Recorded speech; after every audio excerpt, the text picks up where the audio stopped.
do, do, do. Ooh, do, do, do, do, do, do, do, do, do, do, do.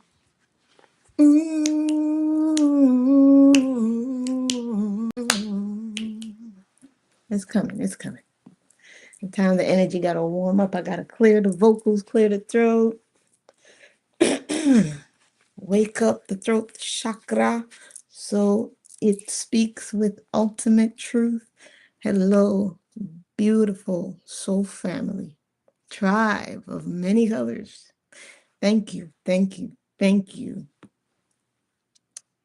for being here. We're going to go down the rabbit hole today. Yes, we are. Yes, we are. Let me get myself together. Let me anchor the energy in. Let me bring it in with some music. Now, I'm playing something from back in the day here. It's a 7-minute song. I skipped it forward. Because while I love them, God, some of these songs was long. But it was meant for you to dance, right? You don't want to catch a good groove and then you got to stop. Let's kick it off. Come on, baby.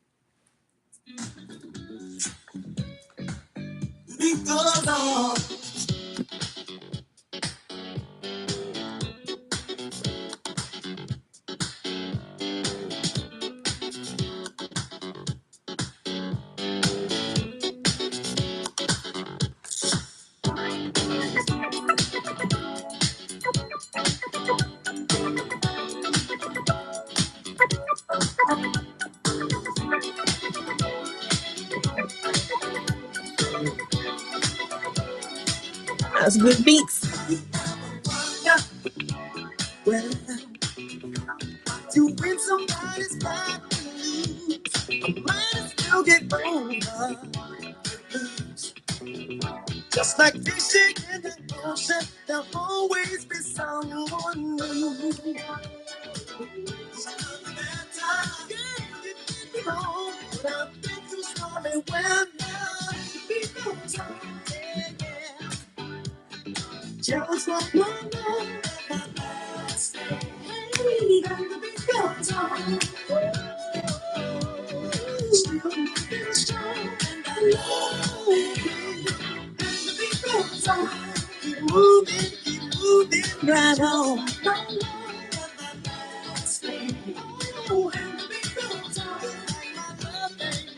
Just like my love, baby.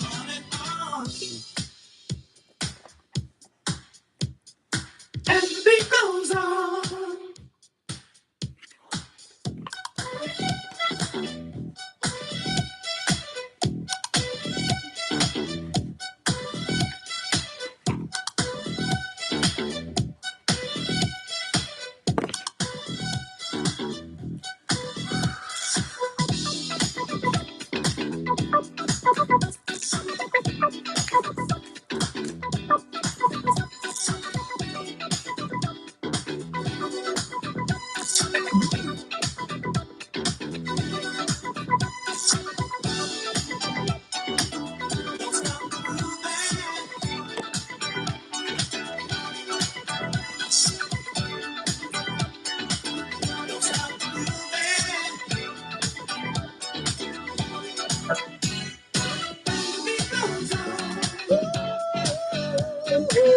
Just like my love, stay. And the beat goes on.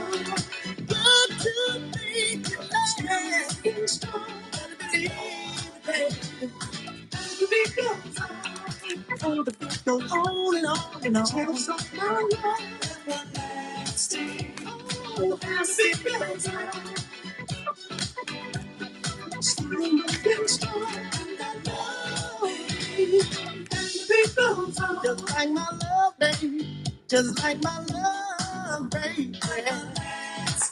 Ooh, and the beat goes on.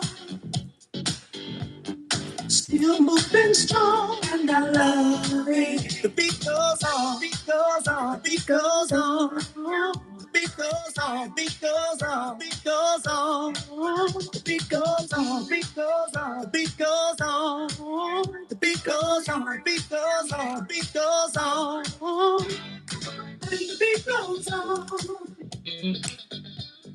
Just like my love, it's everlasting. Oh, and the beat goes on. Still moving strong and loving. The beat goes on. Just like my love, it's everlasting. Oh, and the beat goes on. Hope your cats didn't run.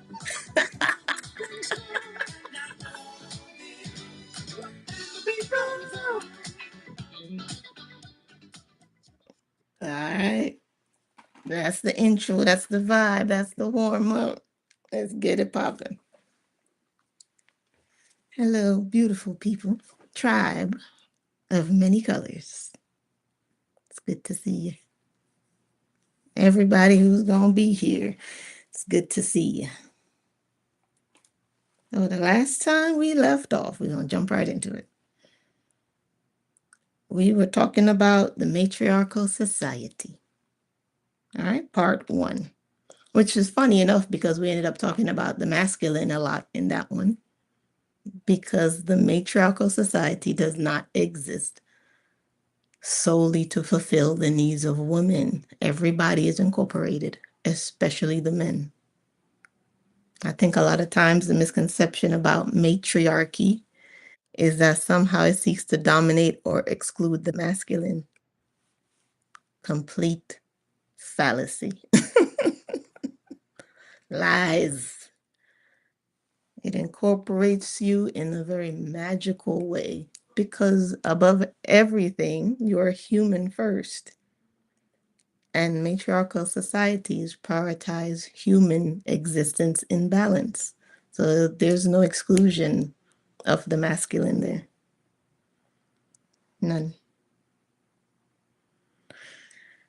Okay, so last time we left off with the remembering. I always go back a little bit in the last one to bring it forward. I don't think I need this book. So backing up a little bit to the last one, it says the remembering. You don't long for matriarchy because you want women in charge. You long for security without control, belonging without ownership, leadership without domination, strength without exile from feeling. And that memory lives in the body. That's why this conversation feels like recognition. And it ended with, imagine a society where no one fears being discarded. Children are not bargaining for love. Men are not shamed for softness. Women are not punished for authority. And leadership is earned through regulation. Remember, regulation was being able to be so present within yourself that you can affect change around you. That your physical presence becomes an actual force field that can affect other people. And how important you are in regulating yourself first, which is centering within your own energy to strengthen your energetic shield so that it can affect everyone around you. All right, so now we're jumping into today. Let me get comfy. Here. All right, let's go. I said, you gave many examples of this balanced society that honors freedom and choice.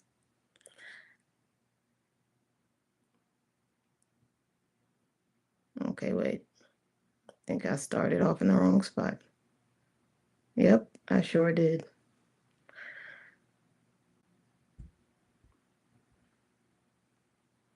Okay, so last we left off, we were talking about the new world, kind of hinting at the new world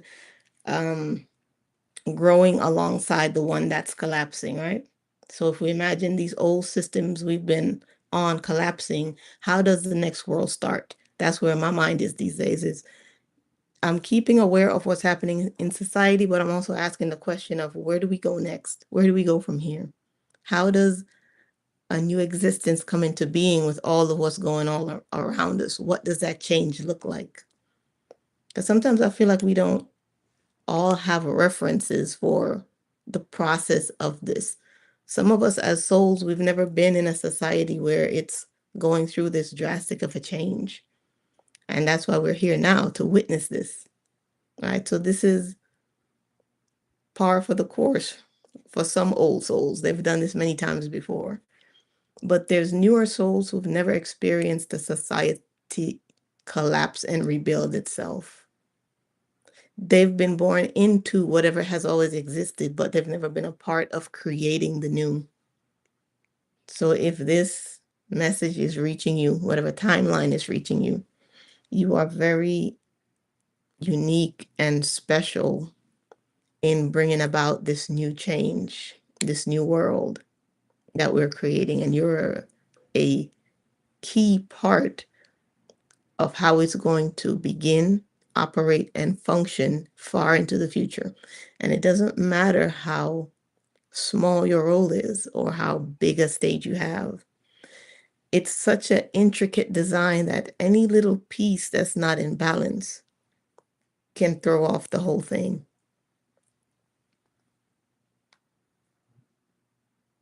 So don't ever discount your contribution to this. All right, let's find where I am. I said, so let's continue with this beautiful conversation of remembering. Tell me the story of the greatest matriarchal society in existence. What was it like? How did it function? Tell this epic story as a remembering piece to those who have forgotten. It says, all right, let us remember carefully, not as fantasy, not as perfection, but as something that once existed in different forms across the earth and still exists in small pockets today. Let me shut off my phone there. If we are to tell the story of the most intact matriarchal society still living, we must speak of the people of the clouds and lakes, the Mosuo who live near Lugo Lake or Lugu Lake. They are not myth. They are memory still breathing. Let me tell this as remembering. So I wanted to check out who the Mosuo people are who live near this Lugo Lake before we started, so we could get a kind of baseline of reference of who we're talking about.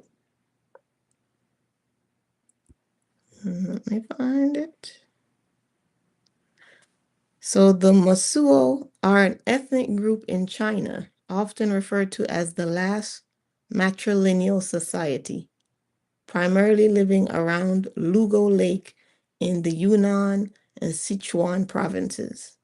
They are known for their unique cultural practices, including walking marriages, where women choose their partners and children are raised in the mother's family. So that's the Mosuo people of China. So now we're jumping back in. The house with no fear. In the valley by the water, homes are built around a central hearth. Not the father's house, not the husband's house, the mother's house. Children are born into their mother's lineage. They do not leave it. They do not lose it. And they do not compete for it. There is no question of belonging. And because belonging is secure, ambition softens. Love without ownership. Men visit women at night. This is called the walking marriage. There are no contracts. There are no exchanges of property. And there is no possession. A man may love deeply, and a woman may love freely, but no one owns the other. Children belong to the mother's family. Uncles, the mother's brothers, help to raise them. So fatherhood is not erased, it is distributed. No child is dependent on one unstable bond. No woman is economically trapped by a man, and no man carries the crushing burden of being the sole provider. Responsibility is communal. How it functions. Leadership does not look like dominance. The eldest woman of the household holds authority, not because she commands it, but because she has lived the longest within the web of relationships. Decisions are made with impact in mind. Seasons are considered. Ancestors are remembered, and children are prioritized. There is no rush to expand. There's no hunger to conquer. And there is no obsession with control. Wealth is measured in stability, harmony, continuity, and the health of the land and the families. Conflict is addressed relationally, not hierarchically. Hierarchically. I'm struggling with that word. So conflict is addressed relationally, like how it relates to who you are, to who you harmed, versus somebody on top who has no idea about you and your circumstances, kind of making the decision about how the conflict is going to be resolved hierarchically. There you go. So why does this society work? Because the nervous system of the culture is regulated. When women are not economically dependent, when men are not emotionally exiled, when children are not afraid of abandonment, and when elders are not discarded. You remove the core anxieties that drive empires, and no one needs to dominate the other to survive. So they're saying that the core anxieties that drives any empire is when women are economically dependent, when men are emotionally exiled, when children are afraid of abandonment, and when the elders are discarded. But a matriarchal society works as the foundation of an empire when it does the opposite of that. No one needs to dominate to survive, which is kind of what we have now, right? What you feel there. So let's say we were to visit this society they're talking about with the Mosuo people. Visitors often report something subtle. The air feels slower. It's not primitive, it's just unhurried. Women walk without shrinking. Men move without posturing. Children are rarely yelled at, and there is laughter without performance. The myth of primitive. Many patriarchal historians dismiss them as backwards. But look carefully. For centuries, while empires rose and fell, while wars redrew maps, and while ideologies burnt and rebuilt, they still endured, not through conquest, but through coherence. So they're saying while people came across these cultures and thought that they were primitive, they still were able to endure and maintain their systems, even as other societies engaged in war and dominance and power and conquering and control and rose and fell and fell and rose.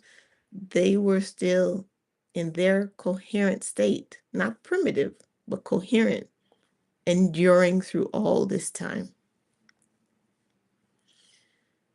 So, what was the greatest matriarchal society? It was never one empire, it was a pattern. It appeared in parts of ancient Crete, certain indigenous North American tribes, the West African Akan lineages, and early agrarian societies before militarization. Different lands, but the same rhythm. Motherline inheritance, shared authority, relational law, and embodied spirituality. So they're saying across all of the lands, right? The matriarchal idea was existent in parts of Crete, certain indigenous North American tribes, West African Akan lineages, and in early agrarian societies before they were militarized. They had shared authority, relational law, embodied spirituality, and motherline inheritance. So, why did some of these societies, even if they were able to function so well and create such a tight unit of love and responsibility, why is there so few of them now, right? Almost seems like they were just wiped out and demolished. So, if the matriarchal system is so good and it's so strong, how is it so easily conquered? Because matriarchal systems are not optimized for war. When invaded by expansionist patriarchies, they adapted or they were absorbed into the culture. Their stories were rewritten, their practices were labeled pagan, and their wisdom went underground. But underground does not mean extinct, it means waiting. The remembering. You don't long for matriarchy because you want women in charge. You long for security without control, belonging without ownership, leadership without domination, strength without exile from feeling. That memory lives in the body. That's why this conversation feels like recognition. Closing breath. Imagine a society where no one fears being discarded. Children are not bargaining for love. Men are not shamed for being soft. Women are not punished for having authority. And leadership is earned through regulation. It's not a utopia, it's just balance. All right. I say you gave many examples of this balanced society that honors freedom and choice. I said, let's explore how they handled real life situations. What happens if a crime was committed? How was deviant behavior remedied? I said, let's talk about that. Because I'm not naive enough to believe that if we became a new matriarchal society, that just somehow means it's going to be just perfect. We're still human. So I want to keep it practical, not just kind of fantasy and mythical, like in real matriarchal systems. How did they handle deviant behavior? How did they handle crime? What did they do when things went wrong? We don't want to romanticize anything, right? It says, I love that you asked this because this is where romantic ideas either mature or dissolve. Let's sit side by side with this one, not across from each other. First, here's something very grounding. No matriarchal society was ever crime-free. Humans are still humans. Jealousy, theft, violence, betrayal, these exist everywhere. The difference wasn't the absence of harm. It was how harm was understood. So it's not that the matriarchal society had no violence. It was just a different way they responded and the way they understood what the harm was. In relational societies, crime is rarely treated as isolated. In many matrilineal and matrifocal cultures, like the Mosuo or the Haudenosaunee, wrongdoing was rarely framed as, quote, you broke a rule, so now you must be punished. Instead, it was closer to something in the web is torn. How do we mend it? That might sound soft, but it's actually demanding because you cannot hide in anonymity. In small relational system, everyone knows everyone. If you steal, you are stealing from your kin. And if you harm, you are harming someone whose grandmother raised you. There is no psychological distance. So they reframe wrongdoing in the matriarchal system. In the patriarchal system, the system is framed as you broke a rule, so now you're going to get punished. In the matriarchal system, they recognize that something in the web of human connection is broken. So how do we fix it? So they also talked here about the Haudenosaunee people. So first we talked about the Mosuo that live in China. Now they mention here the Haudenosaunee. Hope I'm saying that right.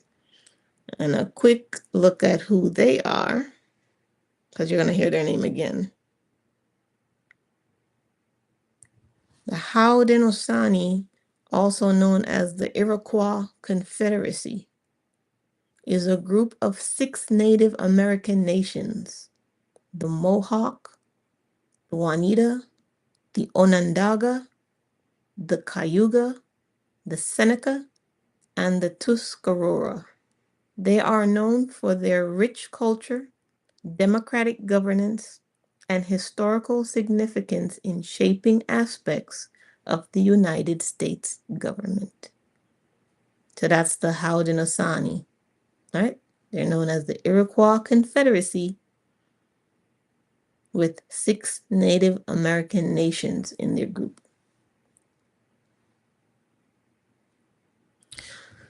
So, in this matriarchal society, what happened when someone caused harm?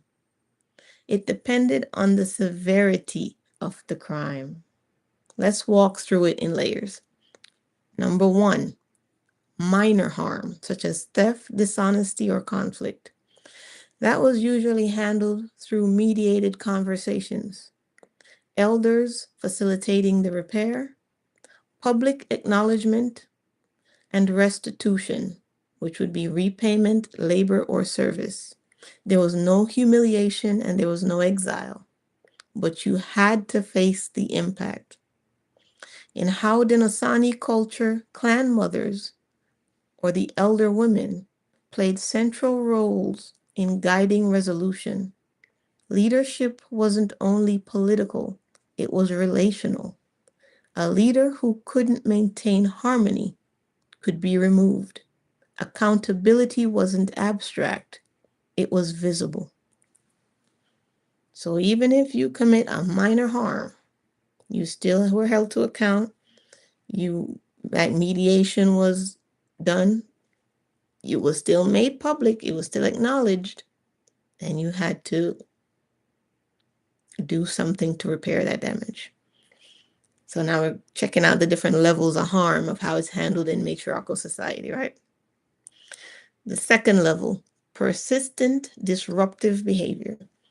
If someone repeatedly destabilized the group, family members intervened first, then the elders, then the community councils. The focus was often what imbalance led to this? Grief, exclusion, spiritual disconnection, material scarcity. In relational cultures, deviance is rarely viewed as random evil. It's seen as misalignment.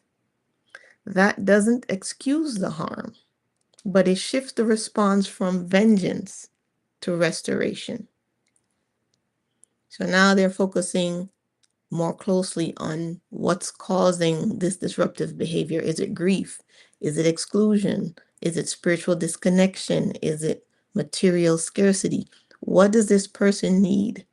What are they lacking that's causing them to act out in this way? All right. So that's the deeper part of what they start to tackle. Now we're getting into serious violence. All right. How is serious violence handled in matriarchal societies? Here's where it gets real. Even in balanced societies, serious crimes still occur. In some indigenous North American traditions,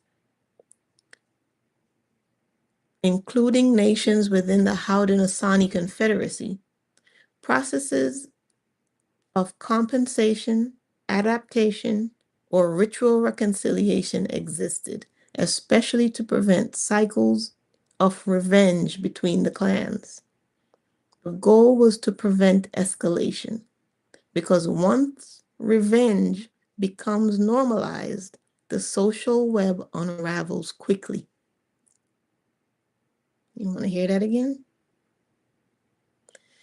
Once revenge becomes normalized, the social web unravels quickly. Exile did exist, but it was rare and severe. And exile in a tightly woven society was often a greater consequence than imprisonment. To be cut off from belonging was devastating. Here's the key difference. Patriarchal justice systems often prioritize deterrence, dominance, punishment, and control. In matriarchal or relational systems, they prioritize repair, reintegration, restoration of balance, and prevention of the fracture. They orient in their nervous system differently. That's the key thing. One will ask, how do we assert authority? While the other one asks, how do we keep the web intact? So those are the key differences between how the patriarchal system views and responds to crime and how the matriarchal system views and responds to crime. The patriarchy saying who we need to punish. The matriarchy says who do we need to help. Different.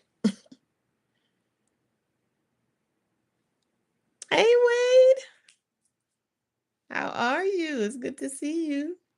Did you have some coffee today? Yes, these children. There's some stuff in here about the children too. It's funny you brought that up. It's good to see you, Wade. So it says, let me ask you something gently. Which do you think requires more courage? Punishing someone and isolating them, or sitting in a circle and saying, you hurt us and you still belong. Now you fix it. That kind of justice demands maturity from everyone. It's slower. It's more emotionally exposed. It's less dramatic, but it often is more effective in small societies. So why is this hard to scale? Why is this hard to imagine this on a grander scale, right? Because restorative systems rely on shared values, mutual recognition, interdependence, and smaller societies, smaller communities. When societies grow large and anonymous, relational accountability weakens, and that's when punitive systems expand. So when we lose connection with each other in these smaller groups, where we know our neighbors, when this community gets so big that we don't know who's over there, who's behind us, we don't share in the community anymore. When it grows that big and then we grow apart, that's when they're saying the punitive system, the prisons, the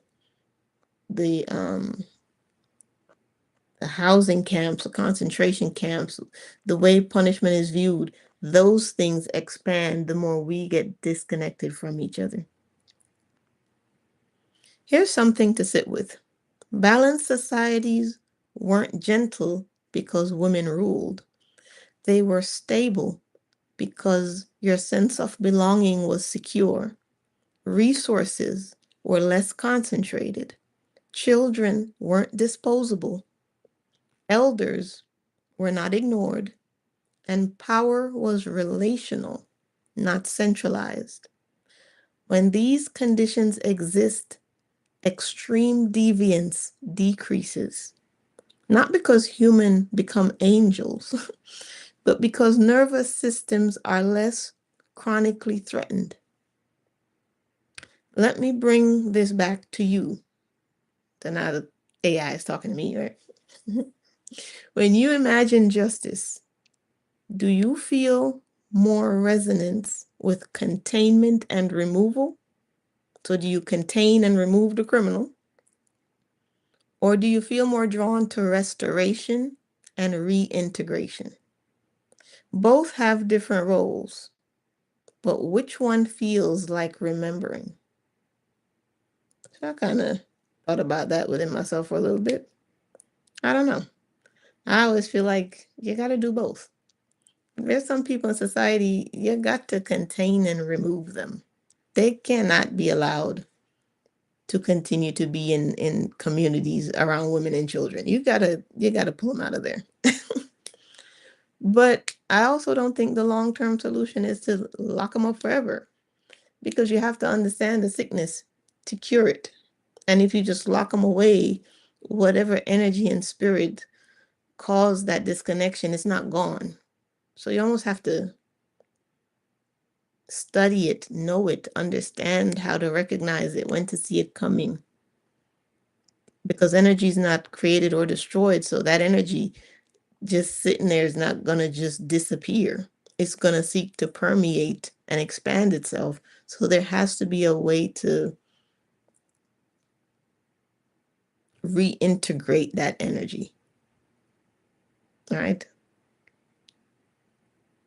At least that's how I see it anyway. So I said, all of this process, right? I said, this all sounds amazing for a small society that know and trust each other and have a shared set of values. I said, but many of us now are fractured in many ways, and we're distant and divided in our values and our beliefs. So I said, how do we get back to balance from here? Because so far, the matriarchal system it described is for small societies and small communities. But man, we are just expanded all over this world. So how do we get those values to work on this scale? It said that question is the real one. Not was it beautiful, but how do we move toward balance from here, where we're fractured, plural, and enormous? Let's speak honestly. We're not going back. We're not shrinking into villages of 200 with shared myth and shared bloodlines. We are 8+ billion nervous systems, globally entangled, digitally amplified, and culturally divergent. So the question isn't about return, it's about translation. So first, accept that the scale is different. Ancient relational societies worked because people were interdependent. Consequences were visible. Anonymity was rare. So being able to hide amongst people, right? Resources were local. So that's what made it work. Modern society is anonymous. It's abstract, it's centralized, it's fast, and it's economically detached from impact. So balance cannot come from nostalgia. It must come from layered repair. So whatever idea we have of matriarchy or whatever it was before, we're not going back to that. We have to create something new, because the scale and as much the way we've expanded is so different. Step 1, rebuild small coherence inside the large chaos. Here's the quiet truth. You cannot regulate a nation, but you can regulate a room. Every healthy system begins locally. That's how the Haudenosaunee people formed a confederacy, not by erasing their differences, but by stabilizing their clans first. Balance scales through clusters, not conquest. So the path isn't how do we fix everything? It's where is coherence already forming? So we need small clusters of us balancing ourselves and our families and our communities in the midst of this chaotic upshift that's happening all around the world. That's how it starts. That's how the new system is created. It's not a toppling of the old thing and then something new just springs up. It's being created alongside it in the small spaces that we can affect. Step 2, shift from ideological agreement to behavioral agreement. So we're going to shift from our ideologies being what becomes similar and go towards our behavior being more similar. In fractured societies, shared beliefs are unlikely. Shared behaviors, though, are more possible. For example, we may disagree on worldview, but we can agree that there should be no dehumanization, no coercion, no humiliation, repair when harm occurs, and consent in decision-making. Behavioral covenants can exist without this mythological idea of unity. That's new territory for us. So they're saying instead of trying to have this person's belief align with yours, this is saying that you're not going to reach anybody that way. It's not going to work that way. But you can agree that as human beings, we can at least behave like this. The behavior has to be the agreement, not the ideology. Step 3, redefine power.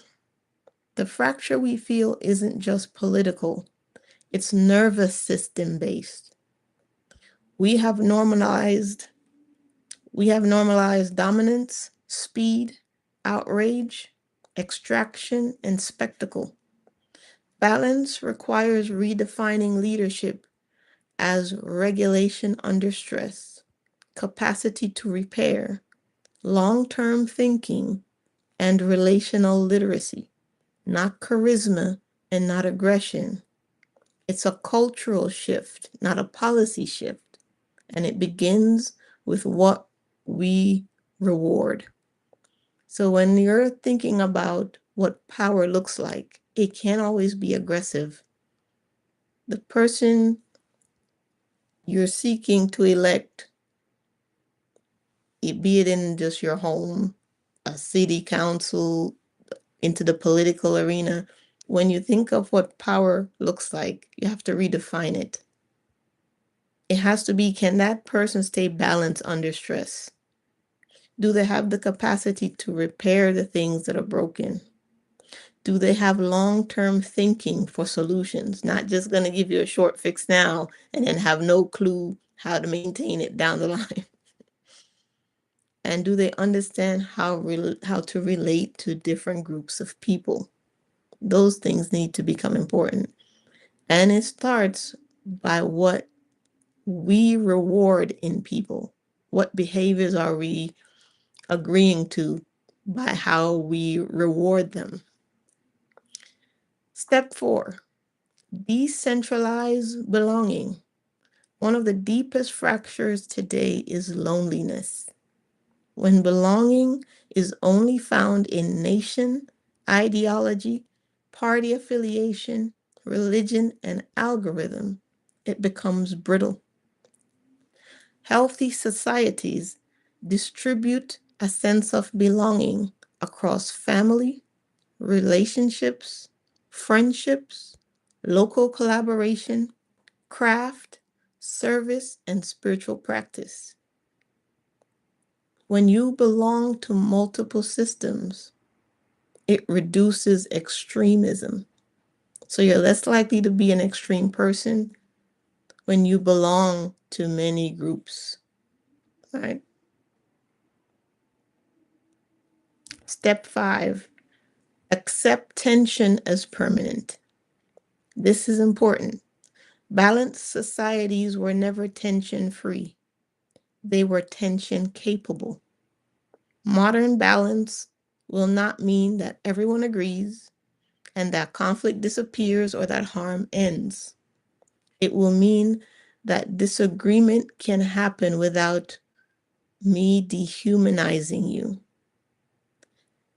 It's going to mean that conflict can happen without us collapsing or without our parties collapsing simply because we don't disagree or simply because we disagree. And repair can happen without revenge. The goal isn't harmony, it's durability.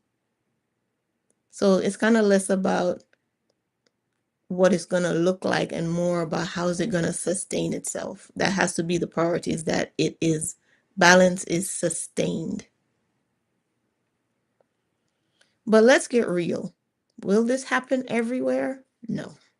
Some systems will harden, some will fragment, some will collapse.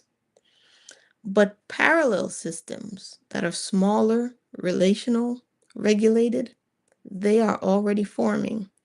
You can see it in cooperative businesses, restorative justice circles, trauma-informed education, community support agriculture, and mutual aid networks.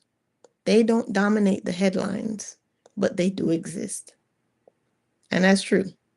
A lot of people, I remember around 2012 when I got on the internet, a lot of what was on the internet was a lot of conspiracies, right?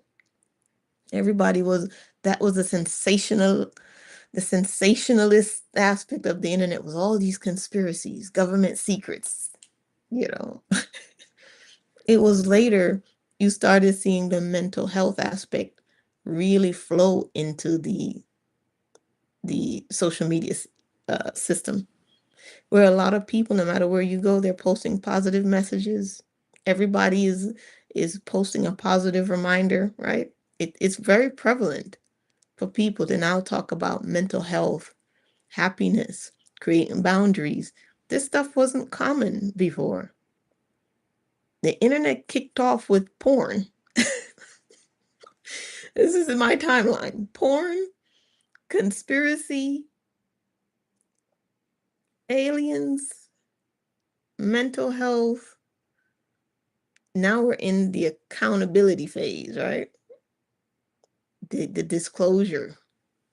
So that's for me how it kind of carried on. And it's good to see social media and people on social media, no matter how much you're able to get caught up in other things, they're still posting that positive messages. A lot of people do positive reminders daily. Absorb that. All right. And if you love to see it, you start posting it. Even if it's the same quote. You never know who follows you but don't follow someone else. It's like, share your positive messages, share your positive downloads, share your awareness, because it's needed now. This now, it's now.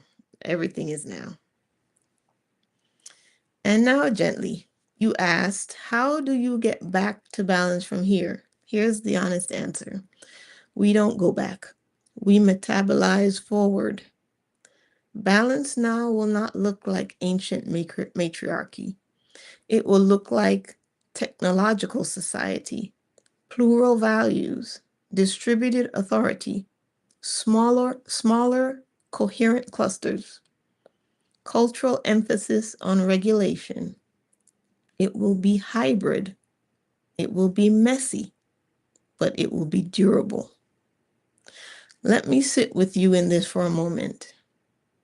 If balance feels far away, it's because we're measuring at the wrong scale. Zoom in. Is there one room where you feel coherence, one conversation that feels real, or one collaboration that feels different? That's not small. That's how civilizations pivot. So if you're looking to find real evidence that we're pivoting in a new direction away from perceived chaos, it's asking you to zoom in to just your life. Is there a conversation you're having with people now that feels different? Right? Is there a space in your community or online that you've created where you feel safe to speak your truth? When you're collaborating with people, is it starting to feel different? Like more about the purpose rather than the transaction? When you start to have those experiences, they're saying that's the new society beginning to form. That's the pivot. It seems tiny, but if you can zoom in on your micro and experience it, then understand it's happening on the bigger scale. All right.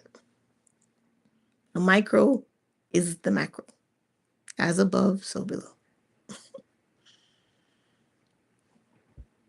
So it asks me, it says, these are the other things we can jump into. It says, what role crisis plays in accelerating this balance?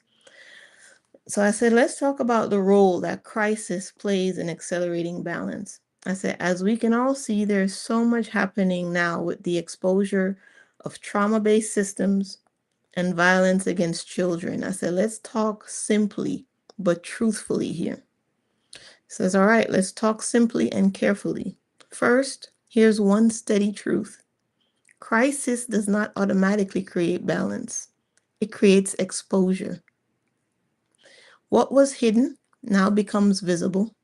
What was tolerated becomes unbearable. And what was normalized now becomes shocking. Crisis is basically the thing that cuts the light on. Why crisis accelerates exposure? Systems that are trauma-based, whether families, institutions, industries, or governments, they rely on three things to function perfectly. Number one, silence.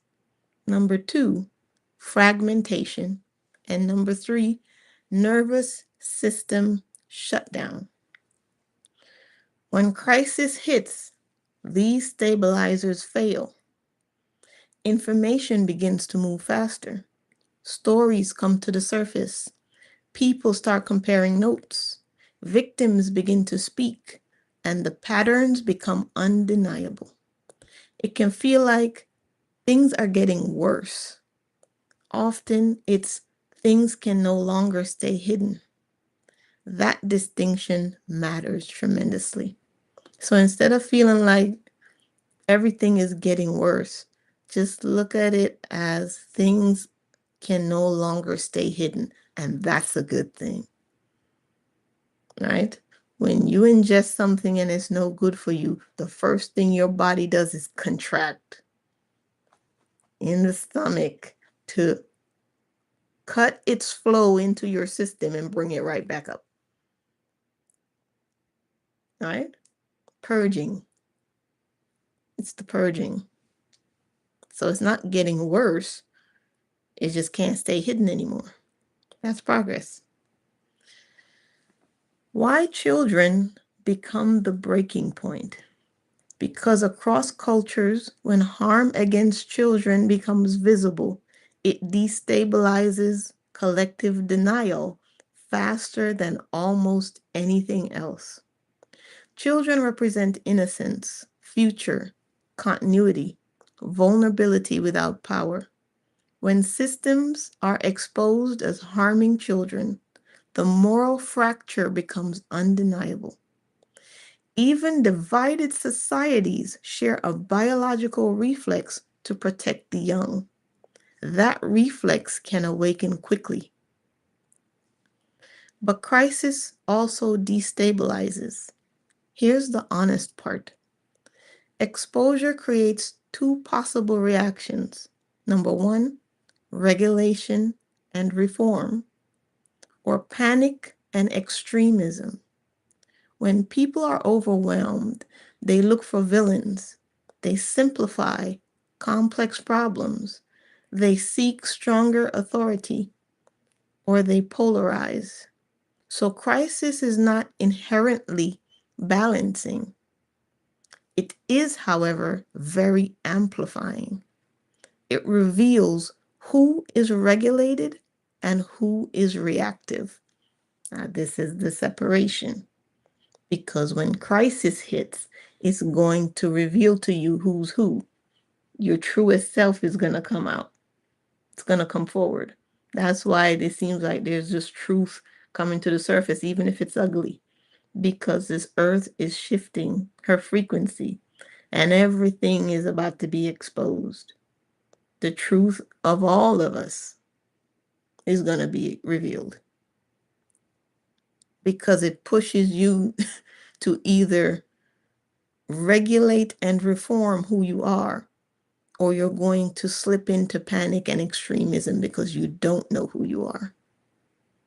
You see how important this self-knowing is, the self-care is, knowing who you are, staying connected to source, because when things shift, you will only ever stand in your truth, and your truth is what you've been spending time building this whole time. You've been building yourself into something that is either going to stand and endure, or it's going to fall apart. Right?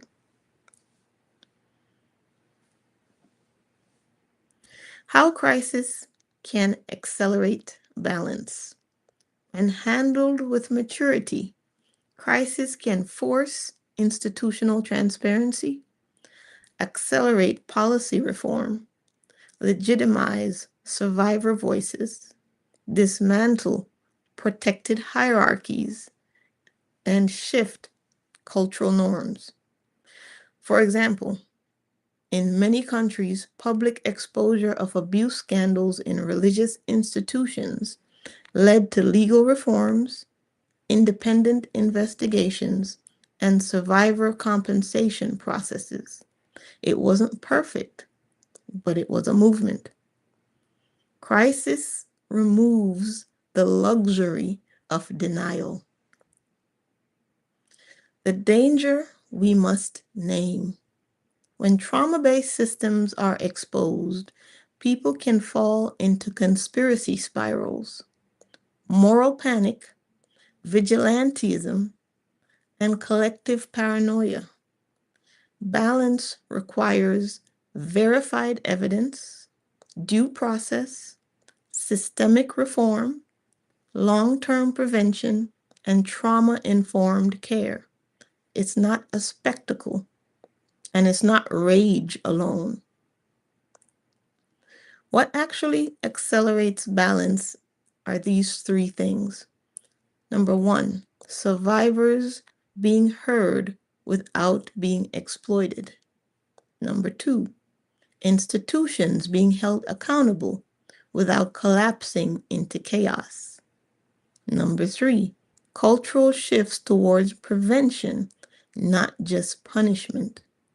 If crisis leads only to outrage, it burns out. If it leads to structural change, then it reshapes the norms. That's important. A quiet reality. Many trauma-based systems are not held together by evil masterminds, right? So if we think all these evil, wealthy villains are out there just creating this impenetrable system, right, that can't be touched and can't be affected, it's trying to remind you to remember that these systems are not held together by evil masterminds. These systems are held together by fear, reputation protection, economic dependency, cultural shame, and hierarchical silence. And crisis interrupts these incentives. people inside systems start asking this question: can we continue like this? When enough insiders refuse silence, the systems have to pivot. So these systems that seemed untouched, the people inside the systems always start to have a change of heart, because when the crisis occurs, your survival instincts kick in. And a whole lot of them are going to start looking out for themselves, which means as they start to round up these people, they are going to sing like canaries. Everybody's going to start spilling the beans. And if it's not meant to continue, the system will collapse for something new to come into its place. So crisis is not just affecting us, if you want to look at it like the good guys and the bad guys. Right? I don't see the world like that, but sometimes it makes for good explanation. If you see us like the good guys versus the bad guys, when crisis happens, it affects the good guys and the bad guys at the same time. It spurs us into action and strengthening community, and it spurs them into survival mode and protection for their own. And that's how the bond that they have weakens, right? So crisis, even when they manufacture it for us, it still affects them. That's why they say if you're gonna dig a grave, right, to trap somebody in it, dig two, because it's always gonna trap. You're always gonna trap yourself first. Let's stay grounded. It's easy in times like this to feel overwhelmed, suspicious of everything, hyper alert, and despairing. Balance begins by not letting crisis dysregulate you completely. If we become chronically reactive to everything around us, we begin to mirror the instability that we want to end. So, what does maturity look like in crisis?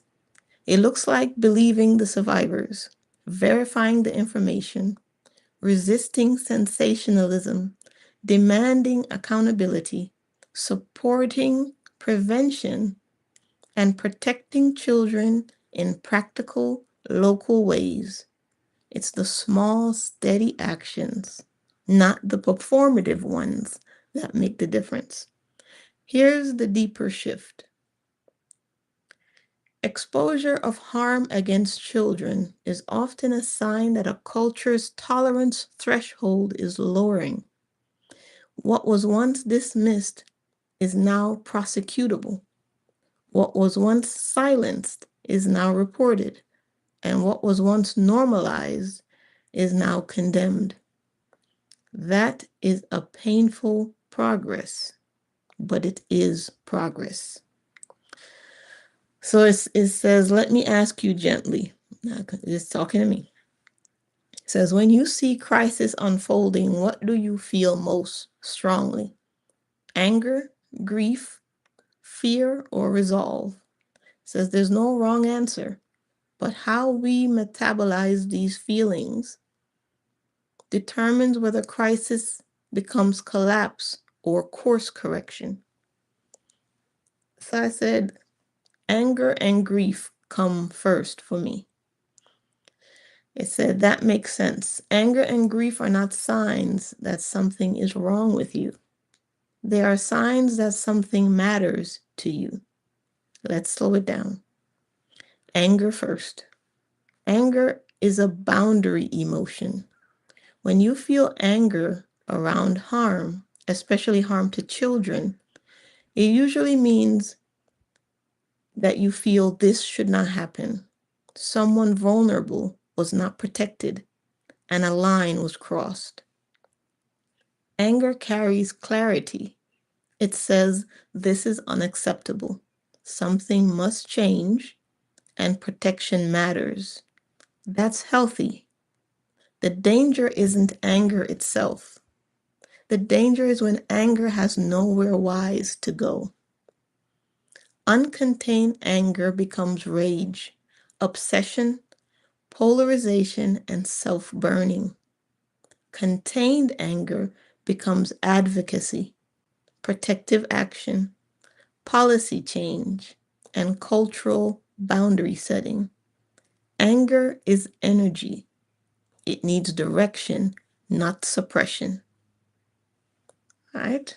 And make sure you're finding a way to direct your anger, because it's okay to be angry. You can't, we're human. And I couldn't say this before, but I'm learning to love the human experience around emotions. When you find the strength in all of your emotions, you're not afraid to feel them because you know what they're prompting you to do. And you know the action they're prompting you to take. So you're not afraid to feel certain things anymore when you know how to direct the energy. Honor all of your feelings. All right, let's get into grief. Grief is deeper. Grief says innocence was lost, trust was broken, safety failed, and something sacred was violated. Grief is not loud, it's heavy.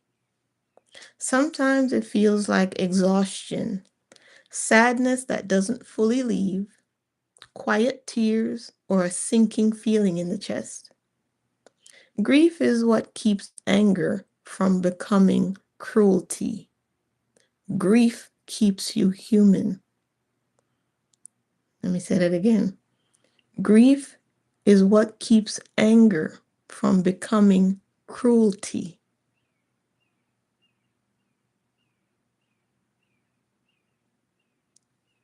Grief keeps you human. When anger and grief sit together, this combination is powerful. Anger without grief becomes vengeance, and grief without anger becomes despair. Anger without grief becomes vengeance, and grief without anger becomes despair. Together, they become protective compassion. That's the difference. It says, this is wrong, and I will not turn away, but I will not lose my humanity in my responding. That's maturity in the midst of crisis. Here's something important. When we are exposed repeatedly to stories of trauma, especially involving children, our nervous systems can start to feel hypervigilant, suspicious of everything, on edge constantly, and distrustful of institutions broadly, and unable to rest. That's called secondary trauma. You don't have to directly experience the harm to feel its impact. Protecting your nervous system is not apathy, it's sustainability. So if you have to protect yourself from all the stories that are coming out and will continue to come out, if you have to turn away from it, it's not because you don't care. You're learning how to sustain your energy to endure through all of it, right? Because we're here to bear witness. And sometimes to bear witness, you feel like you just want to nope, nope, nope, I don't want to see it, right? It's too much. But it's okay to turn away if you need this to be able to sustain yourself so we can endure through this, right? Let me ask you something gently. When you feel that anger and grief, do you feel pulled towards action, research, speaking, withdrawing, or protecting your own circle? There's no correct response, but noticing the direction helps to prevent the overwhelm. All right. The role of people like you. People who feel anger and grief strongly are often the ones who refuse the normalization of harm. They protect the vulnerable. They hold institutions accountable, they advocate for reform, and they create safer spaces locally. But the work must be specific, grounded, evidence-based, and sustainable, not fueled by constant exposure to the horror. So if you're constantly exposing yourself to the stories, but all it's doing is despairing you, you have to give that energy a sense of direction. What is it going to prompt you to do? Because that's your purpose at this time. Does it prompt you to turn away from certain programming, pull your business from certain institutions, create new collaborations with different types of people, monitor where you put your money, start to create boundaries about what you allow in your space? It changes how you spend your free time.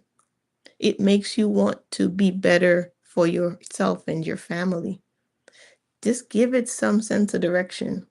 The horror is there. It's going to always be there. It's going to be archived for years and years and eons and eons. You can always go back and read any file you want. But in this moment, what is this crisis going to prompt you to do? Right? That's more important than what the crisis is in and of itself. A steady anchor. Here's the balanced stance in times like this. Believe that harm does exist, but support real accountability. Avoid sensational amplification. Protect children practically where you can, and regulate your nervous system daily. You cannot carry the whole crisis, but you can carry your portion. Take one slow breath with me. Inhale. Feel your ribs expand. Exhale and let your shoulders drop. Anger means that you care. Grief means that you love. These are not weaknesses. They are signs of a functioning heart. We can keep walking this together.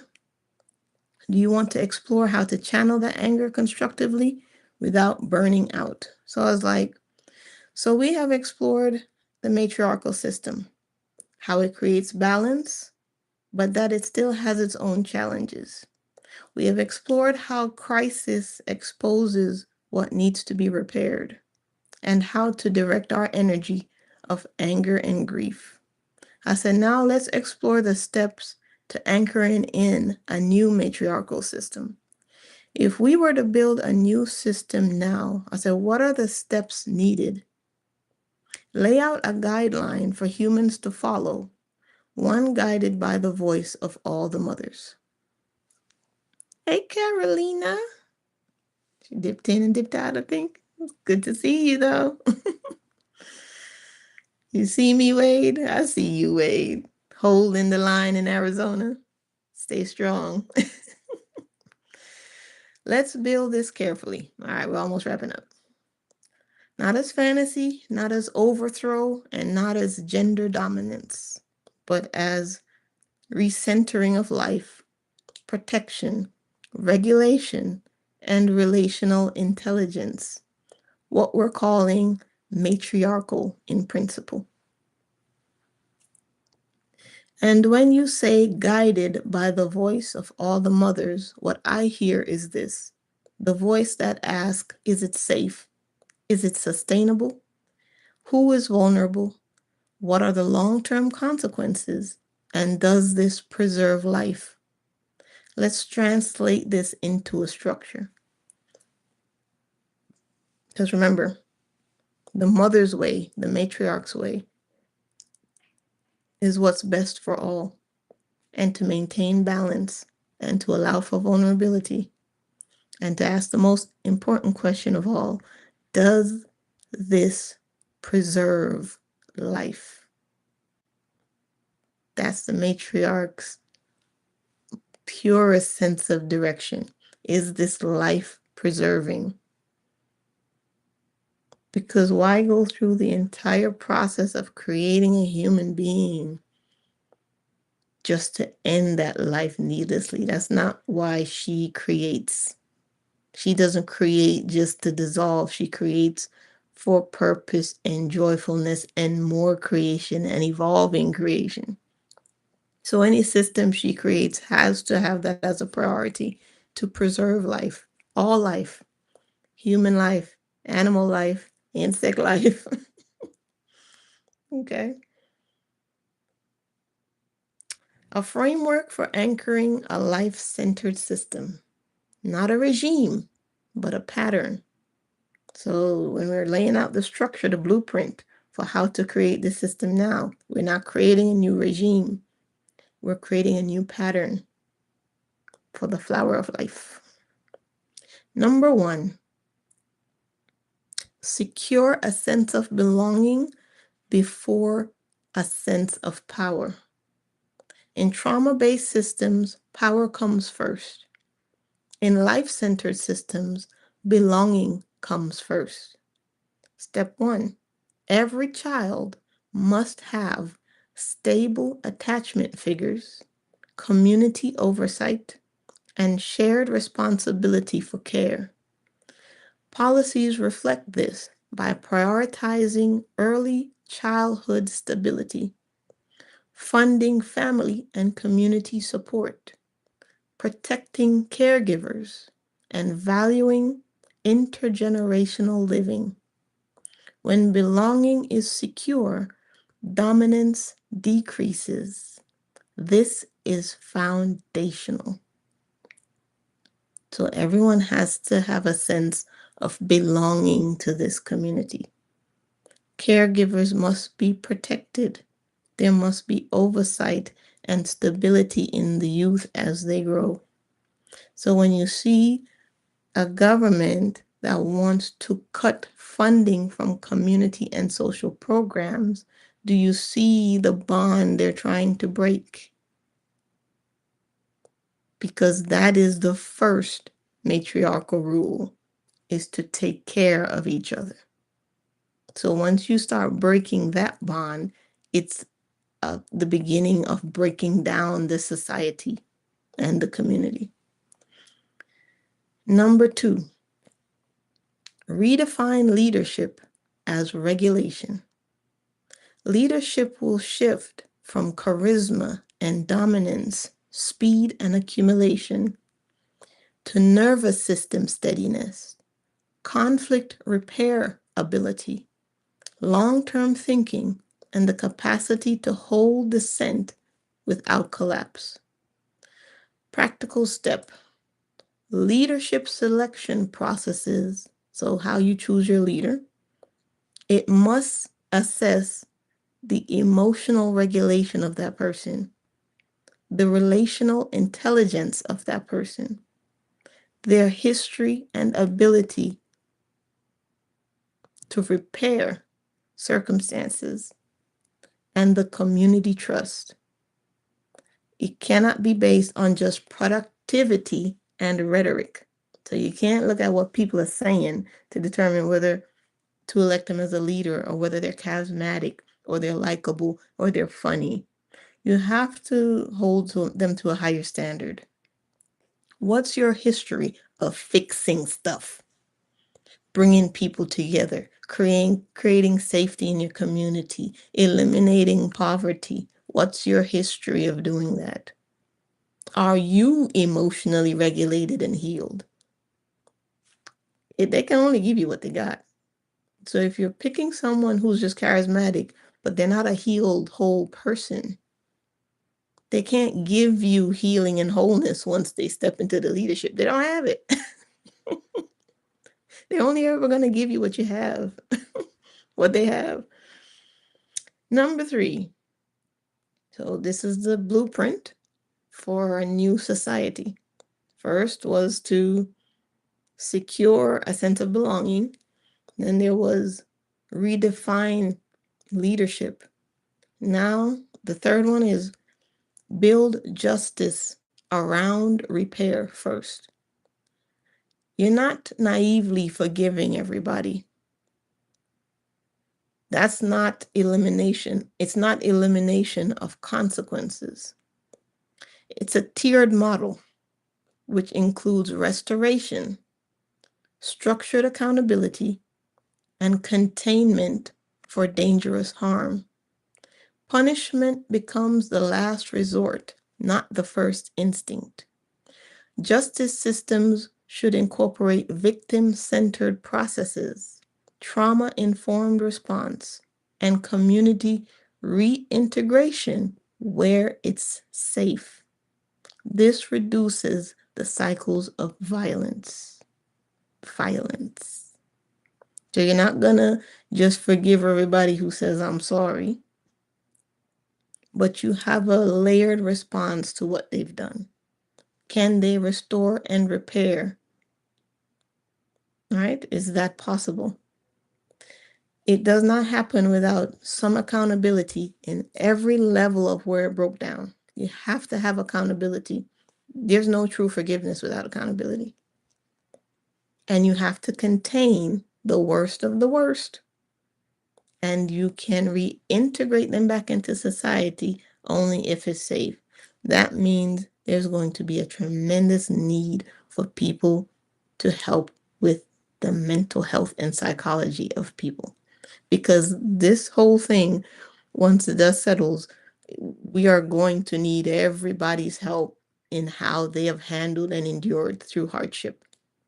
Mental health is going to be real, on and popping. Okay.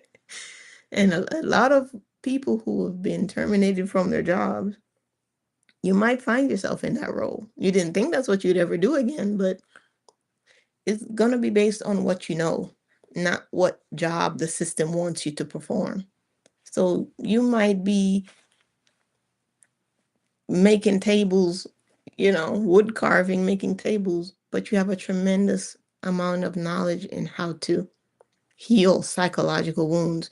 That's what you're actually going to be doing, because that's what we're going to need in this new world. It's actually the skill and the ability you have to heal and repair.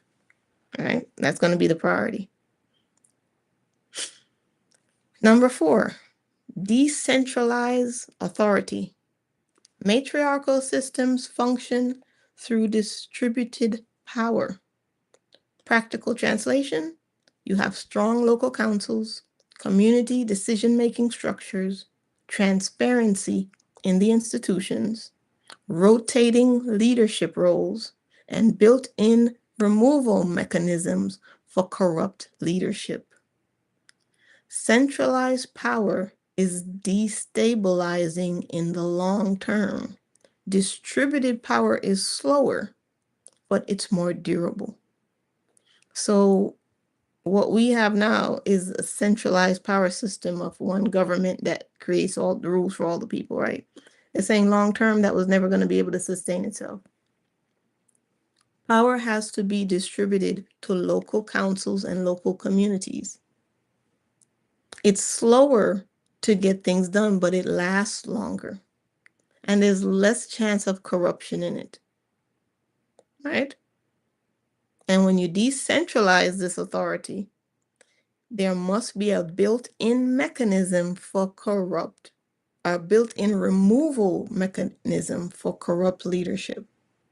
You cannot ever have a leader that can endure and expand into dominance and power, and you have no way of removing them. Then somewhere along the line, this system we created was already broken. Because if the corruption makes it all the way to the top and you cannot remove it, it's just exposing where something went wrong, because you have to always have a way to remove the virus. Always. The medicine, the remedy, we always have to have a remedy for them. Number 5, protect the vulnerable as cultural priority. Children, elders, disabled, economically fragile. Budgets should reflect the moral priority of a society. If defense spending outweighs child protection spending, that's a signal of imbalance. In a life-centered system, the health of the most vulnerable becomes the primary success metric. That's where we determine whether or not we are healthy and stable, is whether or not the most vulnerable amongst us, right, is protected. Number 6, normalize emotional education. From early schooling, teach conflict literacy, nervous system awareness, consent education, restorative dialogue skills, critical thinking without dehumanization. If citizens cannot regulate, democracy collapses into chaos. Emotional maturity becomes a part of civic infrastructure. So that means we're not just teaching kids about history, math, STEM classes, right? All these are the things we learn. We have to teach them how to live, relate, talk to, resolve with other human beings. This is where they'll learn how to eliminate competitiveness, right? Number 7, align the economy with care. Extraction-based economies reward harm.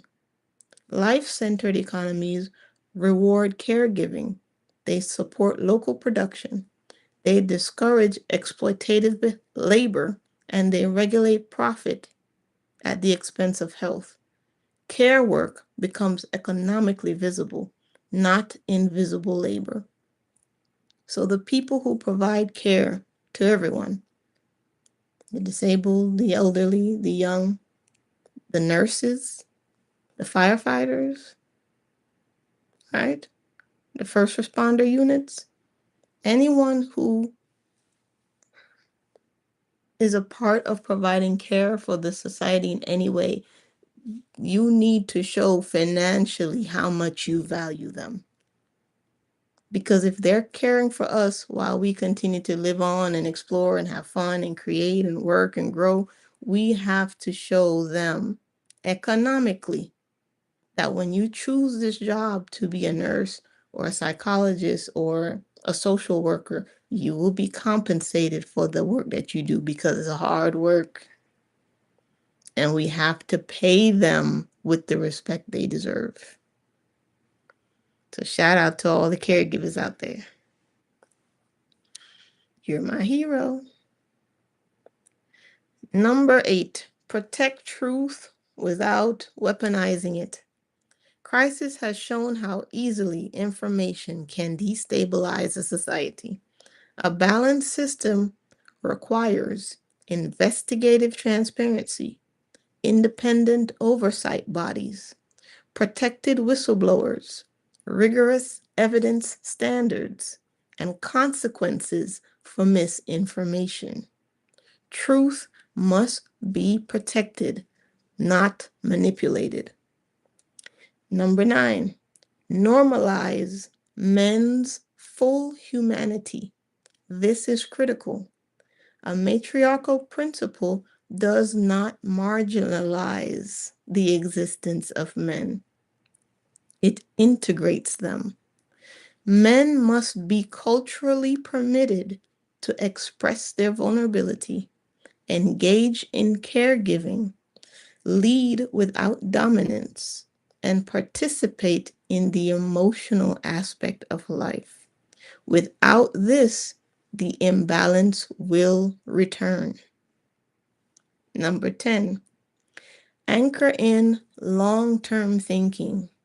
Every major decision must pass this question. How will this affect the next 7 generations?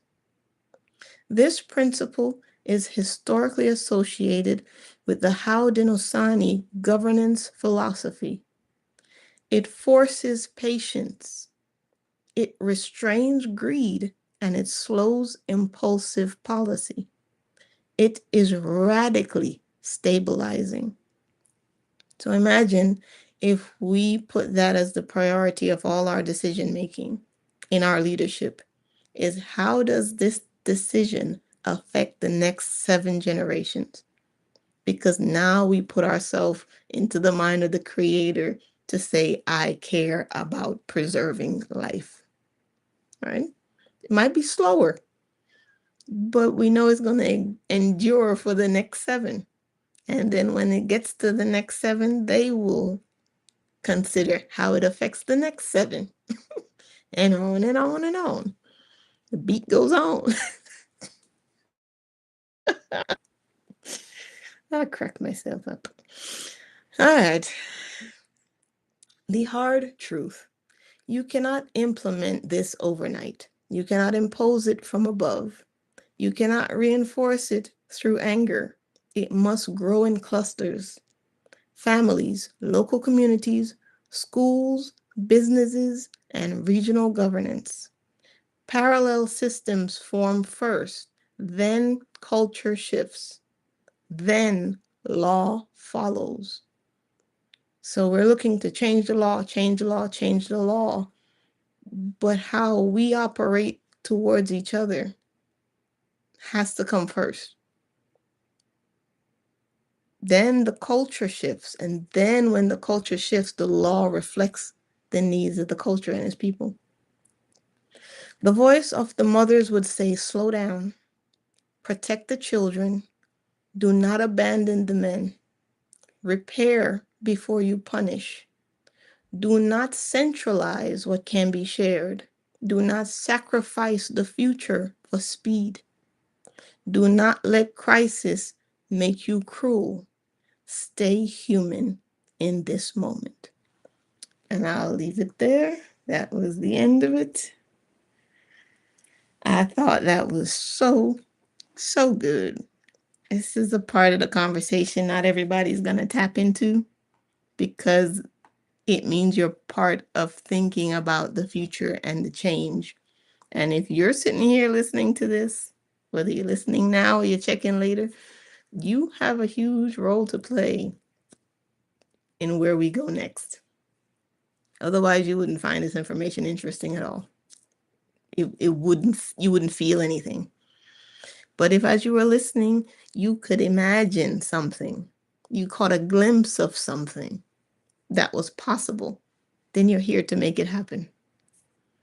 Wade says cosmic law for everybody. Yes, Wade. I agree. So at the beginning, I picked 2 cards. This one came up first. Humpback whale. Number, what's that, 16? Let's read what that says.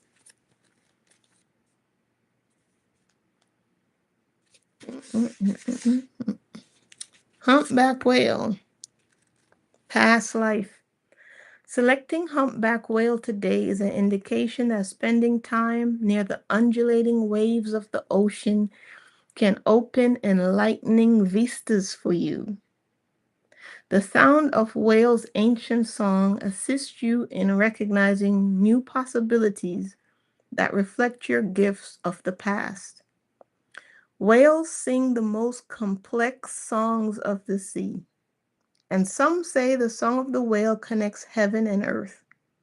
Whale calls on you to use the magical properties of water and your distinct voice to find your inner calling in today's world. Whale's song offers you echoes of enchantment spoken through your ancestors from past lives long ago. Today, your ancestors bring you an answered prayer. So that's the message of the whale. You've been wanting to go to the beach, maybe you need to go near some water. And sometimes even if it's cold where you are, don't always think the beach is only for going when you need to swim. Sometimes the cleanest, most cleansing air at the ocean is when it's cold. And you just walk the beach. You might not get in the water, but you can go sit out there, bundle up, take a walk, find a nice body of water, and cleanse your spirit, especially if you're a water element. You always need to find and be near water. If you absolutely cannot, there's no water around you, there's nowhere to go, get a little fountain that you could put inside your home. I got one of those once, and I found little chips of gems, like gem chips, and I glued it and decorated it all around the fountain. I strung some lights around it, and I just made it beautiful. And just hearing the trickling of water, the running of water, it can still stimulate that healing and that cleansing for you if you absolutely cannot find the ocean or be near the rivers or a lake or anything. Bring running water into your home. It'll help. So this was the next one I picked. This card here. Ani. Life force energy. So how funny. Running water, and here we are running water. I love it. Let's see what this is.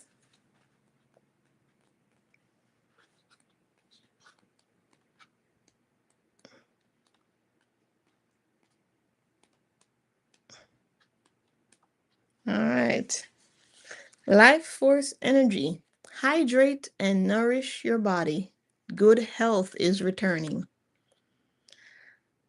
Kane is a major Hawaiian god of fresh water, or wai, the creative energy source of all life. A revered ancestor who once walked the terrain of Hawaii, Kane cracked open the rocks to bring forth pure water springs from deep inside the land. Hawaiians hold great respect for this god, who provides the physical and spiritual life force energy to sustain them.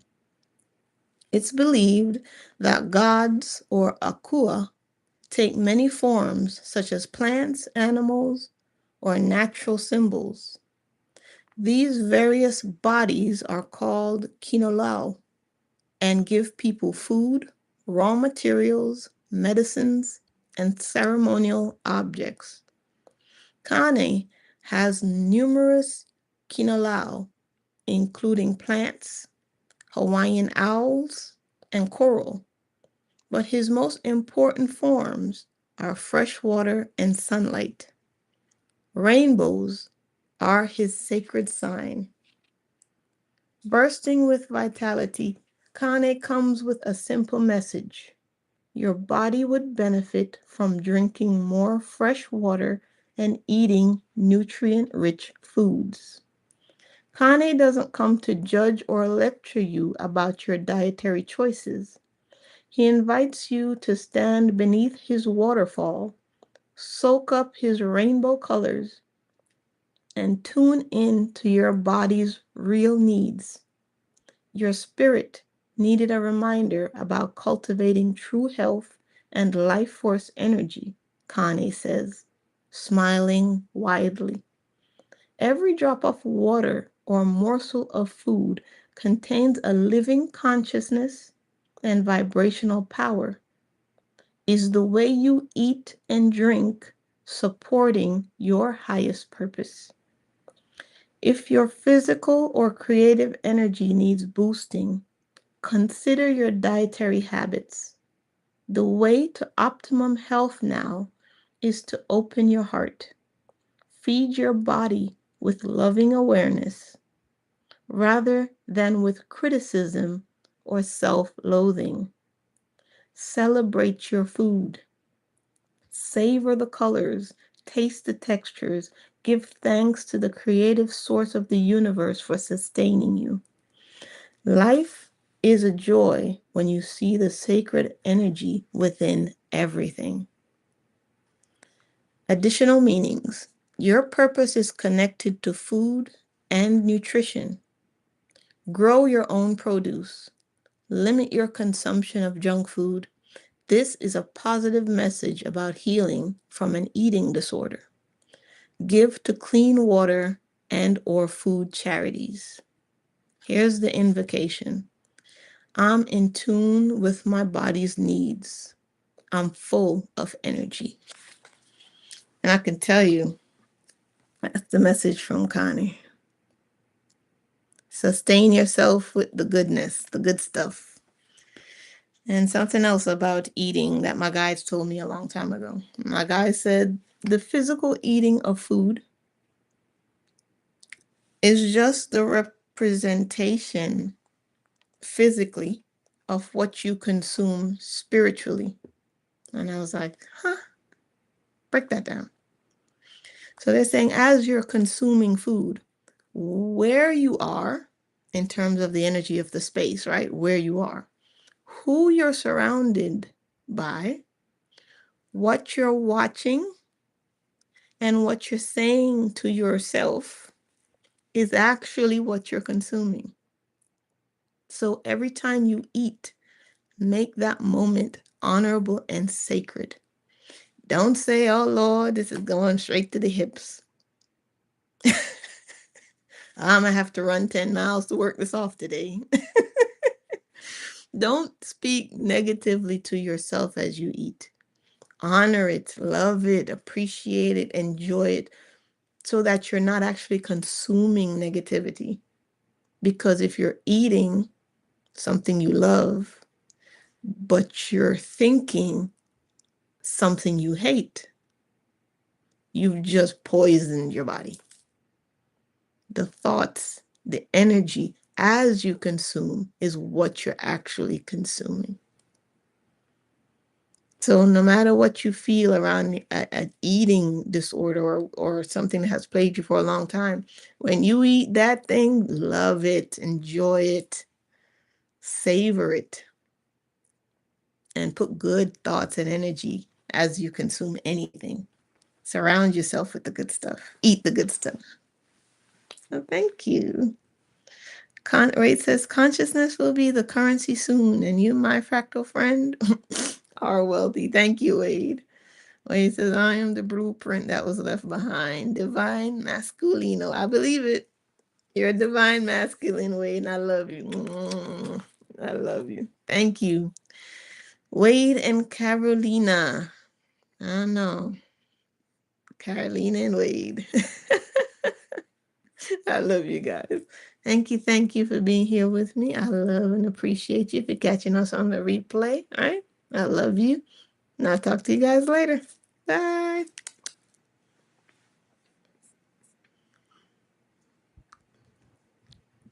Hi, Wade. Bye, Carolina.